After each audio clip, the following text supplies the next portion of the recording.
Hello అండి, welcome to DK's world. ఇక్కడ నేనైతే కారం బొరుగులు అయితే తయారు చేస్తున్నా. ఇది వచ్చేస్తే లాస్ట్ మంత్ తీసిన వీడియో అండి. ఇప్పుడు అప్లోడ్ చేస్తున్నాను. చాలా రోజులు అయిపోయింది వీడియోస్ తీయడము లేదు, అలాగే అప్లోడ్ చేయడము లేదు. దీనికంటే ఒక రీజన్ ఉంది. ఇక్కడ నేనైతే ఫస్ట్ బొరుగులన్నీ వేయించుకొని పక్కన పెట్టుకున్నాక మళ్ళీ ప్యాన్లో కొన్ని బుడ్డపప్పులు అలాగే పప్పులు నూనెలో అయితే వేయించి అవి బొరుగుల్లో అయితే మిక్స్ చేసిన తర్వాత ఇంట్లో మిక్చర్ లేవని కొన్ని అటుకులు ఉంటే కొన్ని అటుకులు అయితే వీటితో పాటే వేయించేసి ఉప్పు కారము అలాగే పసుపు వేసేసి ఈ బొరుగుల్లోనే వేసేసి కలిపేశాను.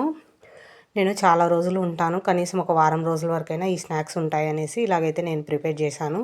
వీటితో పాటే కొన్ని నిప్పట్లు అయితే చేశాను. అవి నేను ఒక్కదాన్నే చేయలేక మా హస్బెండ్ హెల్ప్ అయితే తీసుకున్నాను.